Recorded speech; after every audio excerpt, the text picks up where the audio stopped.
Karibu kwa taarifa kamili za KTN leo. Mimi naitwa Alimazu, mtangazaji mwenzangu ambaye tutaandamana nayo lugha ya ishara ni Damian Evans.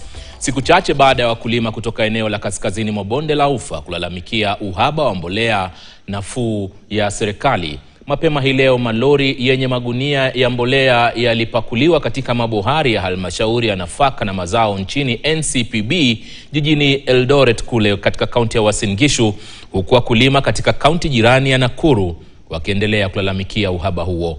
Elvis Kosgei anaarifu zaidi.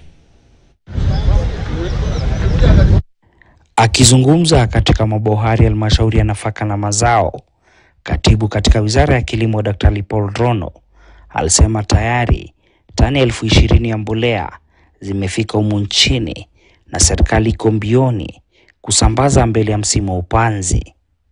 Wakati huu ni wakati wenu, na najua unataka tu wiki mbili tu tumemalizana na maneno ya kuchukua mbolea. Tukutane kwa shamba na tutakuja kwa shamba tuone vile tunaendelea.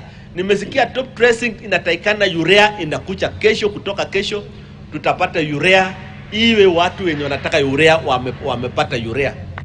Rono aliwahakikishia wakulima kwamba hapata kuwa na mbolea gushi ambayo itawapunja wakulima jasho lao. Wapora walikuwa wanapeana mbolea mbaya na mbegu mbaya, tumewatoa. Ninaosikia sasa zingine kuna wengine bado wanachanganya kwa marooms yao, lakini polisi na the interagency team wamewashika.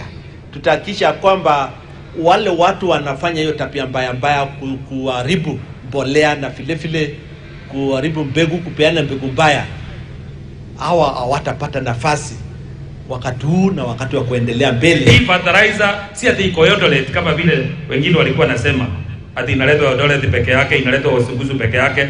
Hata kwa mlima fertilizer iko, hata ukienda Homa Bay fertilizer iko, hata ukienda Meru fertilizer iko. Kwa hivyo tunashukuru rais kwa kuangalia kila pande yote ya Kenya yetu. Huku haya yakijiri, wakulima kutoka kaunti ya Nakuru wamelalamikia uhaba wa mbolea. Cereal wali ration kulingana na demand, wanapeana maximum of 10 bags. Lakini hapo awali walikuwa wanapeana kulingana na mahitaji ya mkulima. Sasa ni msimu wa mvua. Mvua itanyesha tukiwa kwa laini, turudi kwa manyumba. Kazi yenye ungefanya leo hujafanya, hiyo ukulima tutafanya saa ngapi? So mimi naomba serikali kama ni kuachilia mbolea waachilie. Katibu katika wizara hiyo ya kilimo anatarajiwa kuzuru Nakuru mnamo Jumanne. Elvis Kosgei, KTN.